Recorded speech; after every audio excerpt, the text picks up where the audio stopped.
ओम शांति। प्रश्नों से पार।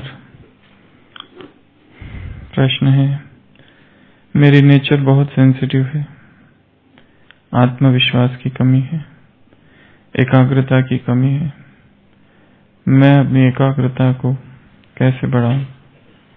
मन में हमेशा डर रहता है। तो प्रश्न है, नेचर सेंसिटिव है, सेल्फ कॉन्फिडेंस की कमी है, कंसंट्रेशन की कमी है और भय है मन में।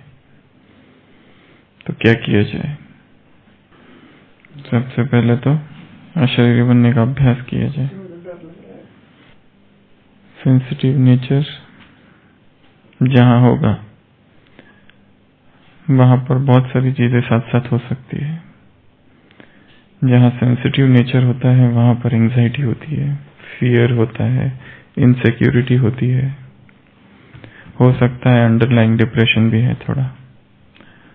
जहां सेंसिटिव नेचर है वहां पर बार बार अपसेट होना होता है, बार बार व्यक्ति स्वीकार नहीं कर पाता परिस्थितियों को। जहां सेंसिटिव नेचर होता है वहां पर ओवर रिएक्शन होती है। जहां सेंसिटिव नेचर होता है वहां पर एक्चुअली सेंसिटिव नेचर जो है उसके दो पहलू है। एक तो ऐसे व्यक्ति में दया करुणा बहुत ज्यादा होती है, दूसरों के दर्द दुख पीड़ा ज्यादा महसूस कर सकते हैं। विदेश में सेंसिटिव नेचर को अच्छा भी माना गया है, कई लोगों ने उसे, कुछ लोगों ने बुरा भी कहा है। ज्यादा सेंसिटिव होना मतलब ज्यादा दुखी होना, क्योंकि ऐसे व्यक्ति को परिस्थितियां बार बार दुखी करती है। तो कई लोग ये समझते हैं कि सेंसिटिव व्यक्ति जो होता है वो बहुत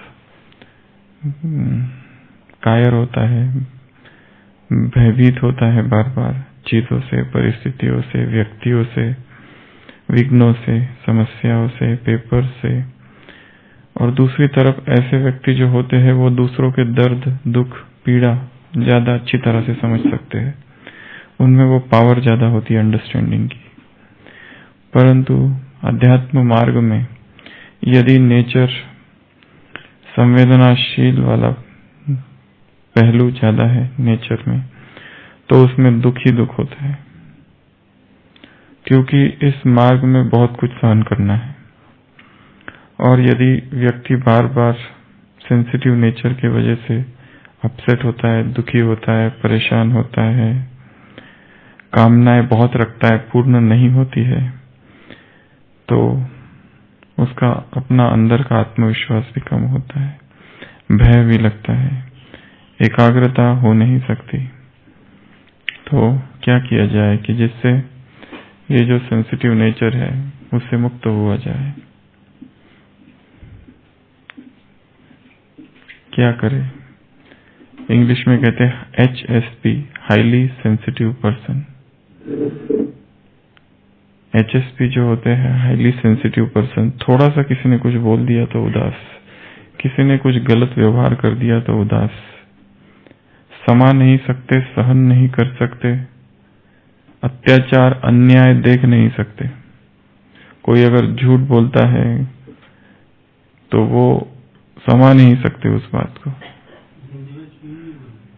छुई मुई, झरमुई, छुई मुई, सेंसिटिव नेचर, फीलिंग देवी, सारे नाम है। टच मी नॉट, झाड़ होता है ना।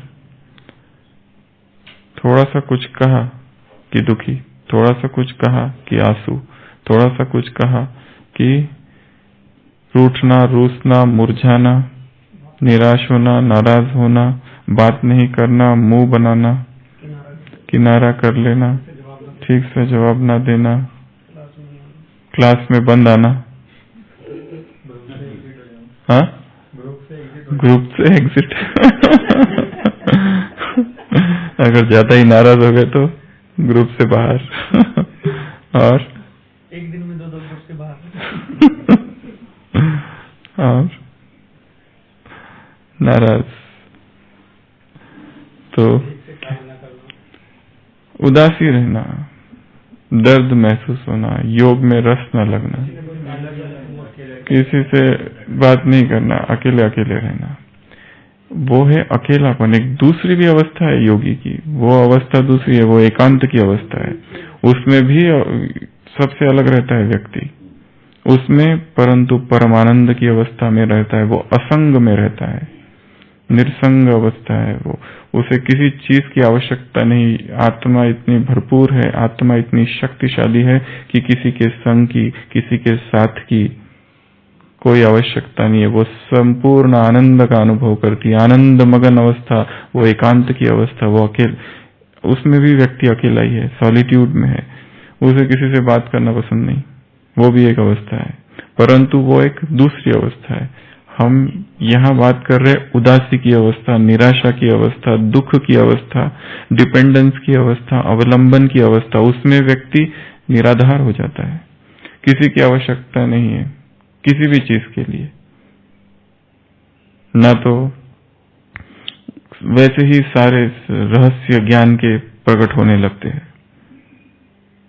चेतना की वह उच्चतम अवस्था है जिसमें आत्मा अकेली है, परंतु आत्मा स्व में स्थित है, स्व केंद्रित है, निराधार है, निर्भय है, असंग है, निर्लिप्त है, अलिप्त है, स्वयं में ही आनंद का अनुभव करती है। विकार विषय विष के समान प्रतीत होते हैं। संसार, तत्व, यहाँ के वस्तु, वैभव, व्यक्ति सबसे ऊपर उठ जाती है। कोई उसे प्रभावित, आकर्षित नहीं करता। ऐसी अप्रभावित स्थिति आत्मा की भी है, परंतु वो बहुत ऊंची अवस्था है। ये तो सबसे निचली अवस्था है, सबसे नीचे की अवस्था है, जिसमें व्यक्ति दुखी है। दुख अर्थात आत्माभिमानी स्थिति वहां है ही नहीं, वो देहभान है। वहां पर भी दुख है, यहाँ दुख है, यहाँ दुख है, पीड़ा है, दर्द है, अपेक्षाएं पूर्ण नहीं हो रही है, कामनाएं बहुत ज्यादा है किसी से, वो पूर्ण नहीं कर रहा है, बार बार दर्द अनुभव होता है। क्या ये आत्माभिमानी स्थिति है ही नहीं, ये तो संपूर्ण देहभान की स्थिति है। ये बहुत पीड़ादायी अवस्था है। और वो जो दूसरी अवस्था है वो आनंद मगन अवस्था है, मीठी स्थिति है, जिसमें व्यक्ति साक्षी होकर संसार को देख रहा है, संसार का कुछ भी प्रभावित नहीं कर रहा है। जैसे आकाश, ऐसा लगता है कि धुआं आकाश को स्पर्श कर रहा है, परंतु आकाश अस्पर्शित रहता है। उसी तरह आत्मा अस्पर्शित रहती है संसार से, यहाँ है परंतु है ही नहीं। हाँ, ये तो हमने दूसरी अवस्था बताई। कंफ्यूजन इस अवस्था के साथ हो सकता है, इस अवस्था का। अब प्रश्न है इस अवस्था की जहाँ पर व्यक्ति सेंसिटिव है, दुखी है, निराश है, परेशान है, उदास है, ये सारी चीजें हो जाती है। वहां पर डर है, अज्ञात सा डर है। किस चीज का डर है ये कहा नहीं जा सकता है, परंतु जैसे जैसे परिस्थितियां सामने आती है, एक एक परिस्थिति का डर है। तो क्या किया जाए जिससे इस सेंसिटिविटी से व्यक्ति, आत्मा परे निकल जाए? सबसे पहले तो ज्ञान की कमी है। बिना ज्ञान के ये अवस्था, ये अज्ञान की अवस्था है। सूचनाएं सारी प्राप्त हो चुकी है, आत्मा परमधाम की निवासी है, आत्मा 84 जन्म लेती है, परमात्मा परमधाम का निवासी है, ब्रह्मा तन में आता है, संगम युग चल रहा है, ये सूचनाएं सारी प्राप्त कर ली है, परंतु ज्ञान नहीं है, ज्ञान की गहराई नहीं है, ज्ञान को नहीं समझा है।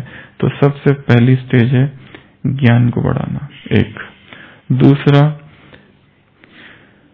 सेंसिटिविटी जो है, सेंसिटिव नेचर, HSP जिसको कहते हैं, हाईली सेंसिटिव पर्सन, उसको सेल्फ चेकिंग करनी पड़ेगी कि कौन से इमोशंस है जहां पर मैं बहुत सेंसिटिव हो जाता है। उसको कहते हैं इमोशनल जर्नल।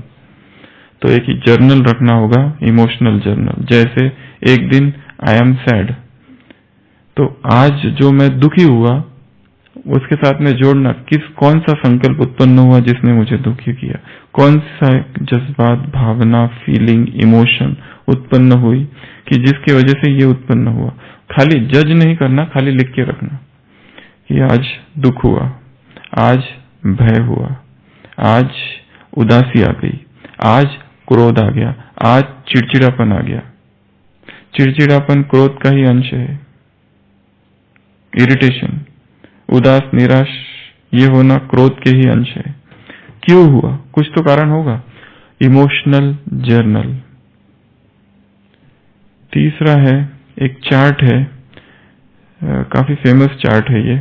इसमें 20 पॉइंट्स है इस चार्ट में, जो कि विदेश में कार्ल हॉल करके एक डॉक्टर है, पीएचडी, उसने अपनी किताब में, उस बहन ने ये चार्ट लिखा है कि जो इमोशनल लोग होते हैं उन्हें ये चार्ट भरना है। 20 प्रश्न है चार्ट में, और हर प्रश्न के उत्तर में 4 उत्तर है, वो टिक मार्क करना है।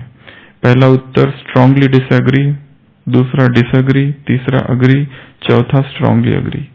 सहमत नहीं हूं बिल्कुल भी, सहमत हूं, नहीं हूं, ऐसे 4 प्रश्न है। बिल्कुल नहीं हूं, थोड़ा हूं और स्ट्रांगली नहीं हूं, ये जो प्रश्न है इससे। और फिर उसके बाद में उसने एक स्केल दी है कि उससे हम ग्रेडिंग कर सकते हैं हम कहाँ हैं। अगर आपका स्केल 22-44 आ रहा है तो मतलब बिल्कुल इमोशनल सेंसिटिविटी नहीं है। अगर 45-54 आ रहा है तो माइल्ड सेंसिटिव नेचर है। 55-69 आ रहा है तो इमोशनली सेंसिटिव है। और 70-82 बहुत ज्यादा आ रहा है। हर प्रश्न में स्ट्रांगली अग्री हो रहे हैं हम, 4-4 मार्क हो रहे हैं, इसका मतलब स्ट्रांगली इमोशनली सेंसिटिव है। वहां बहुत ज्यादा काम करने की आवश्यकता है। एक प्रश्न है, चेंज स्केयर्स मी। जैसे ही कोई भी चेंज होता है उससे मुझे डर लगता है। अब इसका उत्तर देना है स्ट्रांगली डिसएग्री, बिल्कुल नहीं, डिसएग्री, हाँ मतलब ऐसा नहीं है, फिर अग्री, हाँ मैं मानता हूं, स्ट्रांगली अग्री, बिल्कुल ऐसा ही है। कोई भी थोड़ा सा चेंज हो गया, वेदर चेंज हो गया, कमरा चेंज हो गया, ड्यूटी चेंज हो गई, टाइमिंग चेंज हो गया, कुछ भी चेंज हो गया तो मुझे एकदम से अंदर से डर लगता है। तो ये चेंज होगा कि ये 4 प्रश्न, अगर इसका किसी ने 4 नंबर दिया, स्ट्रांगली अग्री, बिल्कुल ऐसा ही होता है मेरे साथ, मतलब 4 मार्क्स। अगला प्रश्न है, I hate my self and how emotional I am. मुझे अपने आप से घृणा आती है, नफरत आती है, मैं ऐसा हूं और मैं इतना इमोशनल हूं। तो इसमें 4 उत्तर वो लिखना। फिर उसके बाद में बहुत सारे 20 प्रश्न है total. I often don't know what emotions I am feeling and why I am feeling a certain way. मुझे खुद ही नहीं पता ये जो इमोशन चल रहा है ये कौन सा है, and why I am feeling a certain way, और मुझे ऐसा क्यों लग रहा है, खुद ही समझ में नहीं आ रहा है। ये जो भाव है मन में उठ रहा है ये क्या है और क्यों हो रहा है। इसके 4, अगर ऐसा है, स्ट्रांगली है तो 4। फिर एक प्रश्न है, आई शॉप टू मच, बहुत ज्यादा खरीदी करता हूँ, पानी बहुत पीता हूँ, काम ज्यादा करता हूँ, खाना बहुत खाता हूँ, सोता बहुत हूँ। सेंसिटिव नेचर वाला इतना चेक नहीं करेगा उसको, तो एकदम आप I often cancel plans with friends because I don't feel like with them. पहले मैं फ्रेंड्स के साथ में कहीं जाने का सोचता हूँ, कोई प्लान बनाता हूँ, बाद में तुरंत, क्योंकि मुझे फिर डर लगता है उनके साथ, पहले फ्रेंड्स के साथ रुकने में। आई अवॉइड सोशल एक्टिविटीज, क्योंकि मुझे डर लगता है कि लोग मेरा विरोध ना कर दें। मीटिंग में जाने से डरते हैं क्योंकि मैं गया और लोग मेरा विरोध करेंगे। सोशल मीटिंग्स, गैदरिंग्स में जाऊं तो वहां मेरा विरोध होगा किसी भी लिए। इसमें से 4 points, strongly agree, disagree, agree, strongly disagree. इसके आधार से फिर ये I have more intense reaction to bad news than most people have. जैसे ही गलत न्यूज मतलब बैड न्यूज आ जाती है, किसी की बीमारी, किसी की मृत्यु या किसी की कुछ, एकदम से मुझे फील होता है, बहुत ज्यादा फील होता है। जितना रिएक्शन लोगों की होती है इंटेंस, उससे मेरी कई गुना अधिक होती है। अगर ऐसा हो रहा है, यदि किसी मित्र को if a friend doesn't return my call or text, I assume he is angry with me. यदि मैंने किसी को मैसेज भेजा और उसने उत्तर नहीं दिया तो मुझे लगता है ये मेरे से नाराज है या मेरे पर क्रोधित है, या मैंने कॉल किया और उसने नहीं उठाया तो इसका मतलब वो मेरे से नाराज है, एंग्री है। अगर इसके 4 उत्तर, ऐसा ही होता है, मतलब 4 पॉइंट्स, ऐसा होता है 3 पॉइंट, ऐसा नहीं होता है 2 पॉइंट, ऐसा तो बिल्कुल नहीं होता है, मुझे बिल्कुल लगता ही नहीं ऐसा। हाँ, तुरंत हमने सोच लिया, हमने कॉल किया, वो बिजी होगा कहीं, खत्म, भूल गए। पर हमने कॉल किया और उसने उठाया क्यों नहीं? सोच रहे, तर्क वितर्क कर रहे, पूरी मन में कहानी बना रहे हैं, एक पूरा पूरे विजन वो विजन क्रिएट कर रहे हैं कि उसने देखा होगा और फिर उसने ये सोचा होगा, फिर उसने ऐसा सोचा होगा, फिर वैसा सोचा होगा, पूरा एकदम स्क्रिप्ट तैयार कर रहे हैं माइंड में।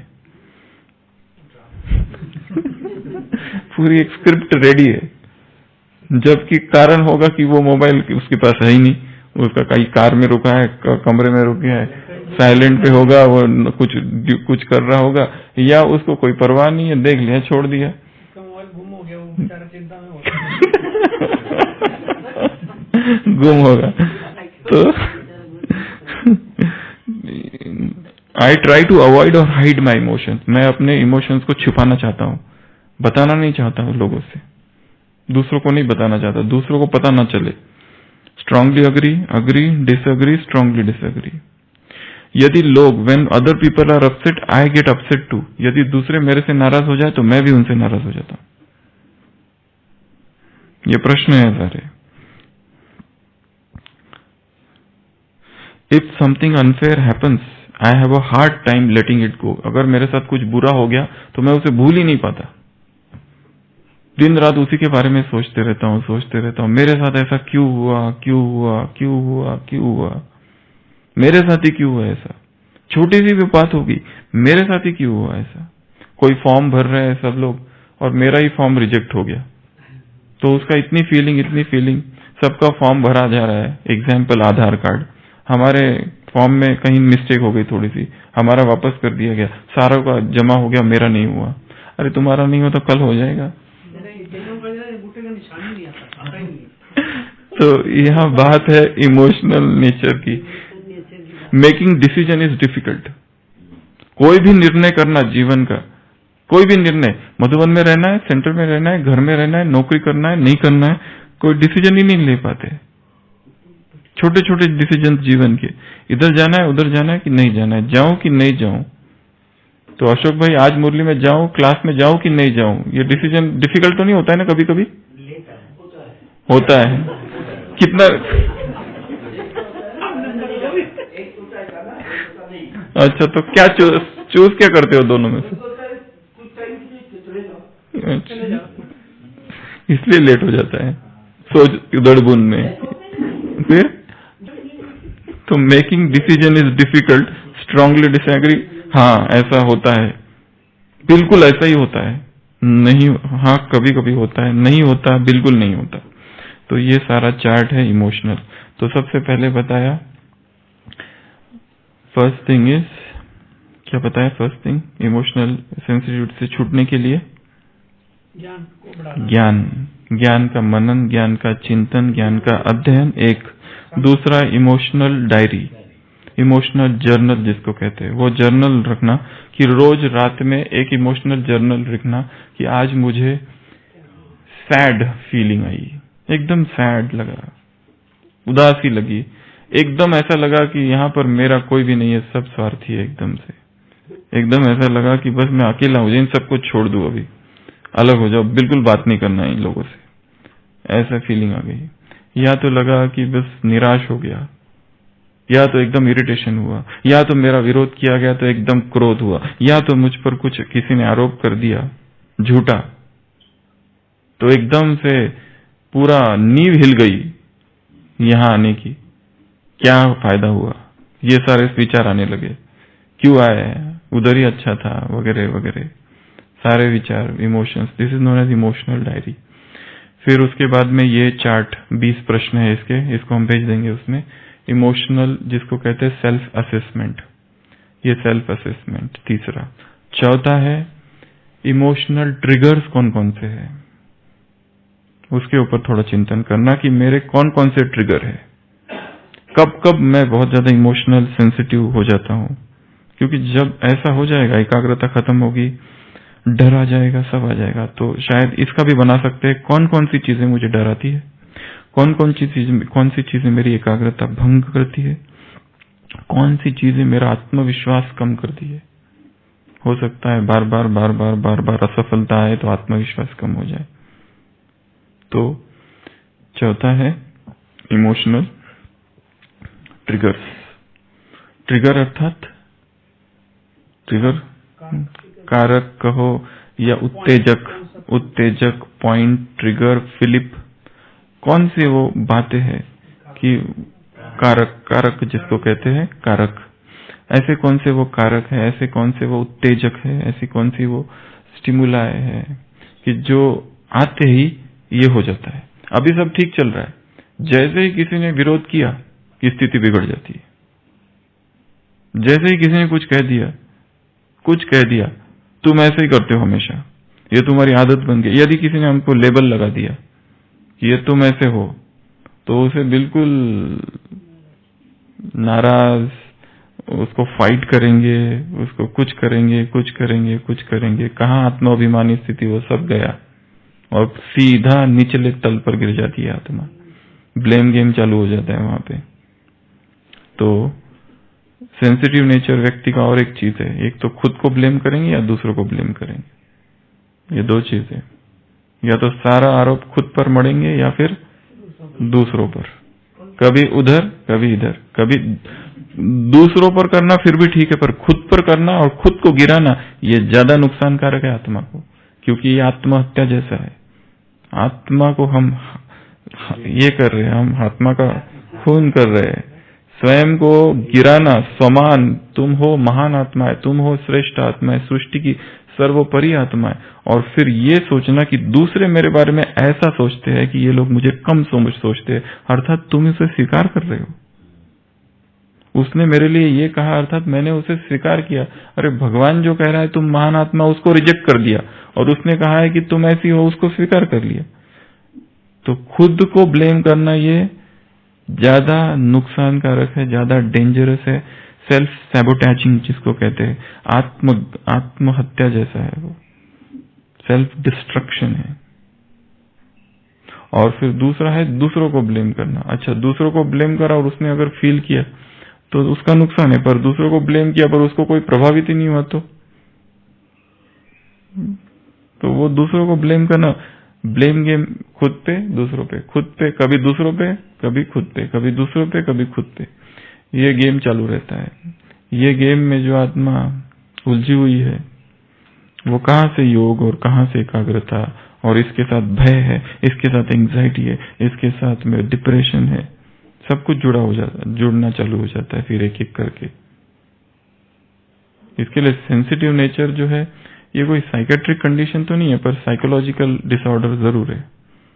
उससे आत्मा को अपने ही पुरुषार्थ से, अपने ही मेहनत से आइडेंटिफाई करके उठना पड़ेगा, नहीं तो कैसे उठेगी वो। क्योंकि इमोशंस जो है वो बहुत गहरे होते हैं। तो ये कुछ बातें उसमें करनी है, और भी उसमें बहुत सारी चीजें हैं, फिर इसके बारे में कभी और चर्चा करेंगे। दूसरा प्रश्न है, दो लोग ज्ञान में चलते हो और एक आत्मा दूसरी आत्मा के लिए कुछ ऐसा बोले कि दूसरी आत्मा न चाहते हुए भी संकल्प में उलझ जाए, जबकि ये बात पहले वालों को पता है कि दूसरा अभी मजबूत नहीं है, और कहे मैं तो तुम्हें मजबूत करने के लिए ये सब कह रहा था। तो इससे विकर्म किसके द्वारा हुआ? दो आत्माएं हैं, एक आत्मा ने दूसरी आत्मा को कुछ कहा, और जो आत्मा दूसरी आत्मा को कुछ कह रही है उसे पता है जो ये कहा जा रहा है उसके वजह से दूसरी दुखी होगी, और वो ये कहती है कि मैं इसे दुखी इसलिए करना चाहती हूँ कि मैं चाहती हूँ कि इसके जीवन में पेपर आए, विघ्न आए, समस्या आए, और ये शक्तिशाली बन जाए। परंतु प्रश्न ये है, ये काम तुम्हें दिया किसने है? तुम्हें किसने कहा है कि उसके सामने पेपर बनो? तुम्हें किसने कहा है कि तुम उसको विघ्न विनाशक का पाठ पढ़ाओ? वो आत्मा अगर ये समझे कि मैं इसके द्वारा विघ्न विनाशक बनूंगा तो ये दूसरी बात है, पर तुम्हें किसने कहा? पेपर आएगा तो आगे बढ़ेगा, वो हम सोचेंगे अगर जो जिस पर आ रहा है, पर अगर मैं ये सोचूं कि मुझे इसके सामने पेपर बनना है ताकि ये शक्तिशाली बने, पर तुम्हें ये कहा किसने, तुम्हें ये अथॉरिटी किसने दी है, तुम्हें ये अधिकार किसने दिया है? ये अनअधिकृत भावना है तुम्हारी, अनऑफिशियल तुम्हारी भावना है ये इसमें एक हिंसा समाई हुई है, ये हिंसक भावना है, ये सृष्टि नहीं परमात्मा नियम के विरुद्ध है। इसलिए तुम ये जो कह रहे हो इसके लिए विकर्म क्या कहो इसको, जो व्यक्ति ये सोच रहा है कि मैं ऐसा करूं, इसमें उसका अहंकार ही परिलक्षित हो रहा है। एक तो अहंकार, दूसरा उसमें हिंसा, और तीसरा तुम्हारे पास ये अधिकार नहीं है कि तुम दूसरों को टच करो। तुम्हें किसने कहा है तानाशाह बनने के लिए यहाँ? इसलिए जो व्यक्ति ये कर रहा है दोष उसी के ऊपर आता है। तीसरा प्रश्न, मैं कुमार 25 साल से ज्ञान में हूँ। आजकल मुझे इविल सोल का सामना करना पड़ता है। मुझे डर है कि कहीं मेरे में इविल सोल प्रवेश न कर जाए। मैं मास्टर सर्वशक्तिवान हूँ, सोमान का अभ्यास करता हूँ, लेकिन फिर भी रात में 12 बजे के बाद मुझे बहुत ज्यादा डर लगता है। कभी भी अकेले जाने व सोने से डर लगता है। मुझे बताया कि किसी के शरीर में प्रवेश करे तो उससे कैसे सेफ रहे या उससे कैसे बात करे। मेरा डर बढ़ रहा है। मेरी प्यूरिटी अच्छी नहीं है, इंटरनेट का एडिक्शन है, कृपया समाधान करे। इसमें दो चीजें हैं। इस सृष्टि में हम ये क्यों सोच रहे हैं केवल इविल सोल्स ही है? इस सृष्टि में 2 सोल्स है, एक अच्छी आत्मा है, एक बुरी आत्मा है। एक भटकती हुई आत्माएं भी है, तो अच्छी बहुत सारी आत्माएं हैं जो गर्भ को ढूंढ रही है। उन्हें मिल नहीं रहा है अच्छी आत्माओं को भी, क्योंकि जो शक्तिशाली आत्माएं, जो योगी आत्माएं, जो पवित्र आत्माएं, जिनका आनंद संकल्पों में था, देह में नहीं था, विकारों में नहीं था, भोग में नहीं था, विलास में नहीं था, ऐसी आत्माएं भी इस संपूर्ण सृष्टि कायनात में घूम रही है। वो भी गर्भ की तलाश में है, ऐसे माँ बाप की तलाश में है जो चाहे ज्ञान में चलते हो, जो पवित्र हो, ऐसे शुद्ध आत्माओं की तलाश, ऐसे शुद्ध गर्भ की वो तलाश में है। और ऐसी जो आत्माएं हैं, जब वो भटक रही है तब आत्माओं को मार्गदर्शन भी करती है। वो अभी प्रवेश नहीं की है। दूसरे प्रकार की आत्माएं हैं जिन्होंने दर्द में शरीर छोड़ा है, दुख में शरीर छोड़ा है। ऐसी भी आत्माएं हैं। बदले की भावना में शरीर, किसी ने किसी का मर्डर कर दिया है, वो आत्माएं भी भटक रही है संसार में। तो वो है। अब एक ये ग्रुप है आत्माओं का, एक ये ग्रुप है आत्माओं का, और एक आत्मा इधर है देह के अंदर। अब जिसकी जैसी स्थिति होगी और जिसके जैसे संकल्प होंगे, वो उसी तरह की आत्माओं को आकर्षित करेगी। जिसमें दर्द है, दुख है, पीड़ा है, मिजरी है, सौरो है, सफरिंग है, भय है, इनसिक्योरिटी है, तो ऐसी आत्माओं के में वो ये जो भटकने वाली आत्मा है उनको ज्यादा आकर्षित करेगी। उन्हीं में वो आत्माएं प्रवेश करेगी। और जिनमें अपवित्रता के संस्कार है, उन आत्माओं की तरफ ये जो भटकने वाली आत्माएं ज्यादा आकर्षित होती है। जिनमें अब ये एक दूसरा जो संपूर्ण पवित्रता की जहां धारणा है, जिनका आनंद संकल्पों के तल पर है, देह में नहीं है, आत्मा के तल पर है, देह में नहीं है, विषय वस्तुओं में नहीं है, जो संपूर्ण पवित्रता में है, वो आत्माएं उन आत्माओं को आकर्षित करेगी जो अच्छी है, और वो अच्छी आत्माएं उनका मार्गदर्शन भी करेगी। एक है परमात्मा का मार्गदर्शन, पर यह है उनको कुछ ऐसी टचिंग्स भी होंगी जो अपने स्व पुरुषार्थ से कभी भी नहीं हो सकती है। हम कोई एक चीज से छूटना चाहते हैं, नहीं छूट पा रहे हैं, परंतु नहीं हो रहा है, तो ऐसी कुछ आत्माएं हमको टच करेगी, सिखाएगी, मार्गदर्शन करेगी।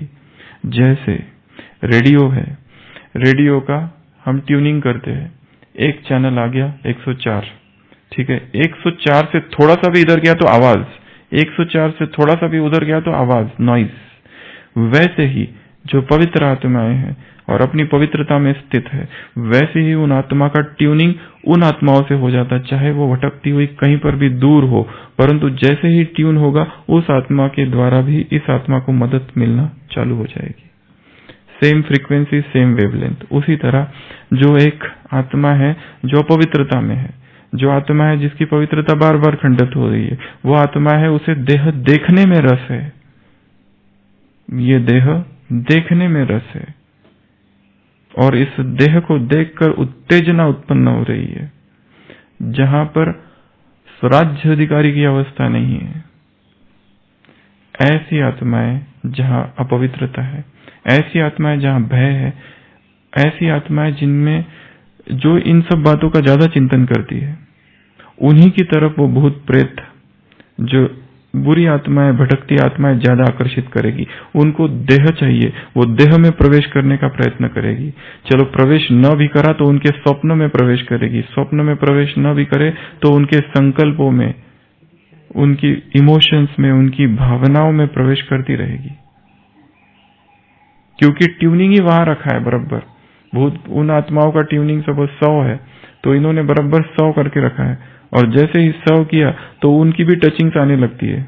उनके अंदर बदले की भावना, तो वो बदले की भावना इधर प्रकट होती है। उनके अंदर भय, उनके अंदर असुरक्षा, वो भटकती हुई आत्माओं में, तो इनमें भी वही, क्योंकि ट्यूनिंग इनका और उनका सेम है। लॉ ऑफ अट्रैक्शन भी काम कर रहा है, आकर्षण का नियम, क्योंकि संकल्प उनके बारे में कर रहे हैं। इसलिए एक दरवाजा है, वो दरवाजा खोल रहे हैं, उस खोलने से उन आत्माएं प्रवेश कर रही है। इधर जो अच्छी आत्मा है, जो संकल्पवान आत्मा है, शक्तिशाली आत्मा है, वो भी दरवाजा खोल रही है, और जो अच्छी आत्मा है सृष्टि में घूम रही है आज भी, उनके वाइब्रेशंस को वो कैच कर रही है। और बुरी आत्माएं कभी भी उन आत्माओं की तरफ आकर्षित नहीं होगी जो शक्तिशाली संकल्प में स्थित है।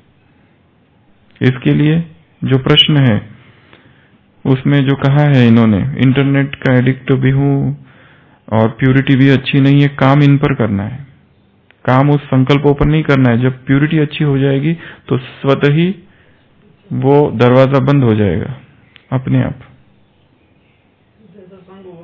हाँ, तो अपने आप वो बंद हो जाएगा, क्योंकि आप अपने माइंड की ट्यूनिंग, उधर रेडियो की ट्यूनिंग ही बराबर वहीं करके रखिए। ट्यूनिंग को चेंज करना है प्यूरिटी की, श्रीमत अनुसार।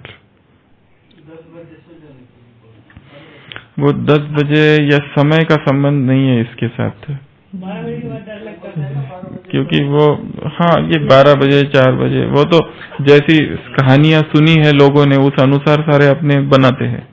जिसने जो सुना है, जिसने जैसा सुना है, वो उस अनुसार सारा कुछ करता है।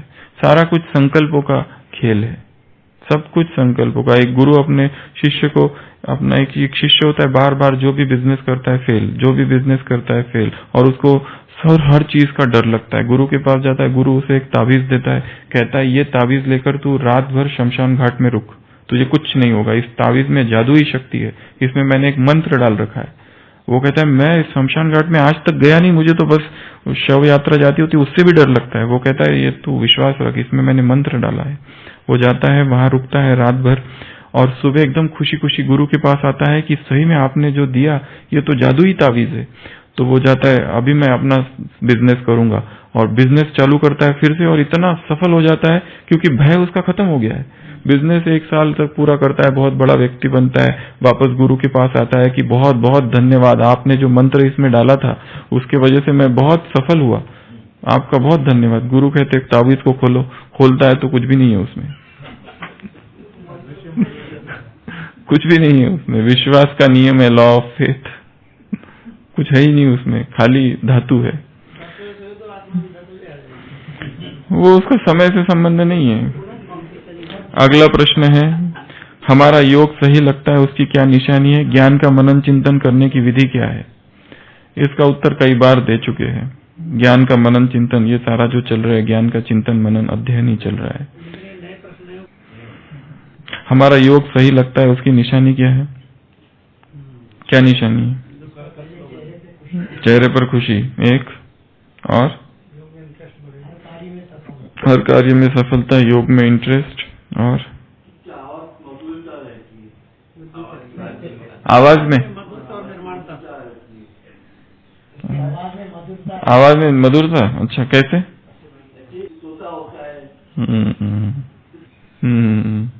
जैसे आपकी आवाज है वैसे हो जाएगी मधुर।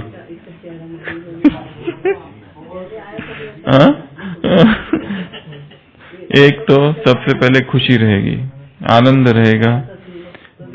दुख, उदासी, निराशा, संसार से अपेक्षाएं, किसी का संग चाहिए, किसी के एक्सपेक्टेशन, कोई साथ दे, कोई मुझे शेयर करे अपने दुख, मैं किसी के साथ शेयर करूं, ये सब चीजों से ऊपर, सब ऊपर।